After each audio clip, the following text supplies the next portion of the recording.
Pasta ఇంట్లో ఎలా తయారు చేసుకోవాలో చూద్దాం రండి. ఎగ్ పాస్తా తయారు చేసుకోవడానికి కావలసిన పదార్థాలు: ఆనియన్ 2, ఎగ్స్ 3, టమాటాలు 1, పచ్చిమిర్చి 2, chilli powder, kasuri methi, pepper powder. Egg pasta తయారు చేద్దాం రండి. ఒక గిన్నె పెట్టి దాంట్లో వాటర్ పోసి పాస్తాని బాగా ఉడికించి దాంట్లో ఒక సాల్ట్, ఆయిల్ వేయాలి.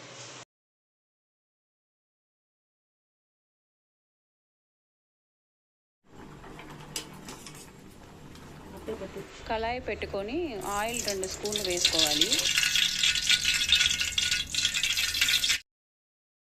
ఆయిల్ హీట్ ఎక్కినాక ఆనియన్స్ వేసుకోవాలి. ఆనియన్స్ బాగా కలిపాక పచ్చిమిర్చి 2 వేసుకోవాలి.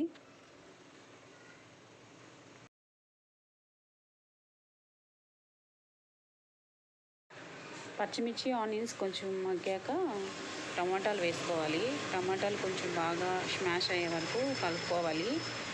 తర్వాత ఎగ్స్ అన్నీ ఒక గంటలో వేసుకొని దాన్ని కొట్టేయాలి. ఆ ఎగ్స్ వేసుకున్న బౌల్లో కొంచెం ఎగ్స్ ఎత్తిపెట్టుకోవాలి. ఆ ఎగ్స్ని బాగా కలుపుకోవాలి. బాగా కలుపుకున్నాక కొంచెము సాల్ట్ వేసుకోవాలి.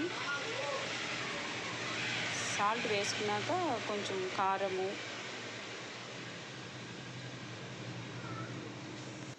కారం వేసుకున్నాక కొంచెం బాగా కలుపుకోవాలి. అంటే ఉప్పు కారం బాగా కలవాలి కదా కోడిగుడ్లలో, అందుకని కొంచెం బాగా కలుపుకున్నాక పాస్తా వేసుకోవాలి. పాస్తాని బాగా కలుపుకోవాలి. అంటే మాడిపోదు, కొంచెం కలుపుకుంటూ ఉంటే కొంచెం బాగా గ్రేవీగా వస్తుంది. దాంట్లో ఎగ్స్ కొట్టేసింది కొంచెం మళ్ళీ పోసి బాగా కలుపుకోవాలి. మనం టమాటాలకి ఎగ్స్కి బాగా మిక్స్ అయినాయి కదా, ఇప్పుడు మళ్ళీ పాస్తాకి మిక్స్ అయితే కొంచెం టేస్ట్ బాగా మారుతుంది.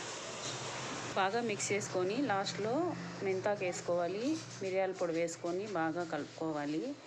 ఆప్షన్ లేకపోతే మెంతాకు వేసుకోవాలి, లేదనుకో కొత్తిమీర వేసుకోవచ్చు. అండి, ఎగ్ పాస్తా రెడీ అయిపోయిందండి. మీరు ఇంట్లో ట్రై చేసి కామెంట్ సెక్షన్లో నాకు తెలియజేయండి.